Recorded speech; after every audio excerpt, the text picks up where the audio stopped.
மறைந்த குடியரசு முன்னாள் தலைவர் அப்துல் கலாமின் வாழ்க்கை வரலாற்றை இப்பொழுது பார்க்கலாம்.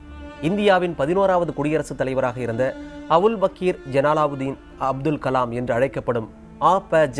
அப்துல் கலாம் 1931ஆம் ஆண்டு அக்டோபர் மாதம் 15ஆம் தேதி தமிழகத்தின் ராமேஸ்வரத்தில் பிறந்தார். பள்ளி படிப்பை முடித்த பிறகு திருச்சி புனித ஜோசப் கல்லூரியில் இயற்பியலில் பட்டமும், மெட்ராஸ் தொழில்நுட்ப கல்லூரியில் விண்வெளி பொறியியல் பட்டமும் பெற்றார். அதன் பிறகு அவர் பாதுகாப்பு மற்றும் ஆராய்ச்சி மேம்பாடு மற்றும் அதாவது DRDO மற்றும் இந்திய விண்வெளி ஆராய்ச்சி நிறுவனத்தில் விண்வெளி விஞ்ஞானியாக பணியாற்றினார்.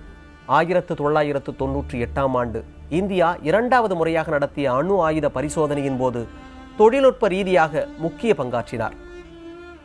மேலும் ஏவுகணை மற்றும் ஏவுகணை ஏவல் வாகன தொழில்நுட்ப வளர்ச்சியில் மிகுந்த ஆர்வம் காட்டினார்.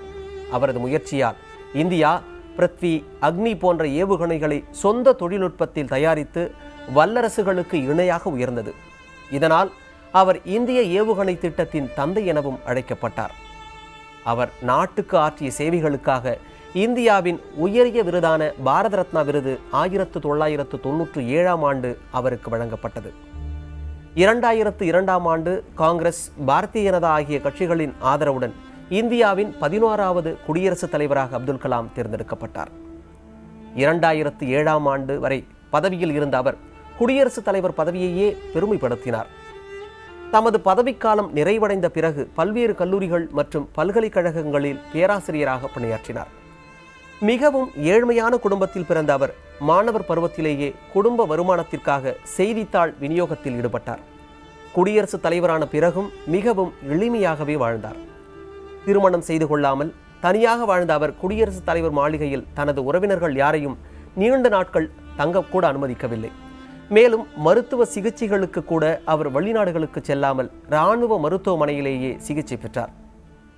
அறிவியல் மேதையான அவர் நாட்டின் மீதும் எதிர்கால இந்தியாவாக திகழக்கூடிய மாணவர்கள் மீதும் மிகுந்த மதிப்பும் மரியாதையும் கொண்டிருந்தார். மாணவர்களை சந்திக்கும் போதெல்லாம் அவர் அடிக்கடி கனவு காணுங்கள் என்று கூறுவார். விஞ்ஞானி மட்டுமின்றி சிறந்த எழுத்தாளராகவும் திகழ்ந்த கலாம் அக்னி சிறகுகள், இந்தியா 2020, திட்டம் இந்தியா உள்ளிட்ட நூல்களையும் எழுதியிருக்கிறார். கலாம் எங்கு சென்றாலும் தேனை தேடும் தேனீக்கள் போன்று அவரை மாணவர்கள் மொய்த்தனர். அவரது கருத்துக்களையும் ஆலோசனைகளையும் கேட்பதில் மாணவர்கள் ஆர்வமாக இருந்தனர். கலாமும் மாணவர்களின் கேள்விகளுக்கு சற்றும் சளைக்காமல் பதிலளிப்பார். நாட்டின் நலனையும் மாணவர்களின் முன்னேற்றத்தையும் மட்டுமே அப்துல் கலாம் தமது கண்களாக பாவித்து அவற்றுக்காகவே தமது வாழ்நாளை அர்ப்பணித்த உயர்ந்த மனிதராக திகழ்கிறார். இந்திய குடியரசுத் தலைவர் பதவியை அலங்கரிக்கும் முன்னதாகவே பல்வேறு உள்நாட்டு மற்றும் வெளிநாட்டு பட்டங்கள் அப்துல் கலாமின் புகழை உலகிற்கு எடுத்துரைத்தன. கடந்த 1981ஆம் ஆண்டு இந்திய அரசின் சார்பில் பத்மபூஷன் விருது அப்துல் கலாமுக்கு வழங்கப்பட்டது. பின்னர் கடந்த 1990ஆம் ஆண்டில் பத்ம விபூஷன் விருது அப்துல் கலாமின் சாதனைகளுக்காக இந்திய அரசு கொடுத்தது. இதனைத் தொடர்ந்து இந்திய அரசின் மிக உயரிய விருதான பாரத ரத்னா விருது கடந்த 1997ஆம் ஆண்டு வழங்கி அப்துல் கலாமுக்கு புகழ் மாலை சூட்டப்பட்டது. அதே ஆண்டில் தேசிய ஒருங்கிணைப்பு இந்திரா விருதும் அப்துல் கலாமுக்கு கொடுக்கப்பட்டது.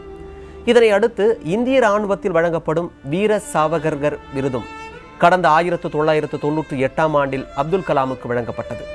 இதனைத் தொடர்ந்து சென்னை ஆழ்வார்கள் ஆராய்ச்சி மையம் ராமானுஜன் விருதை கடந்த 2000ஆம் ஆண்டில் வழங்கி அப்துல் கலாமின் திறமையை பறைசாற்றியது.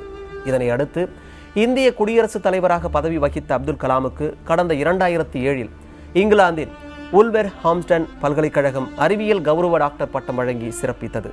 இதே ஆண்டில் இங்கிலாந்தின் Royal society king Charles II பதக்கம் அளித்து அவரின் புகழை பரப்பியது. கடந்த 2008ஆம் ஆண்டில் சிங்கப்பூரின் நன்யாங் தொழில்நுட்ப பல்கலைக்கழகம் பொறியியல் டாக்டர் பட்டம் கொடுத்து அவரை பாராட்டியது.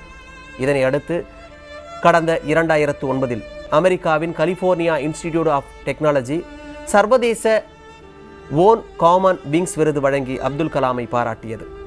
கடந்த 2009இல் அமெரிக்கா ஹூவர் மெடல் எனும் உயரிய விருதை கொடுத்து அப்துல் கலாமை பாராட்டியது. கடந்த 2010இல் கனடாவின் வாட்டர்லூ பல்கலைக்கழகம் பொறியியல் டாக்டர் பட்டம் கொடுத்து அவரை சிறப்பித்தது.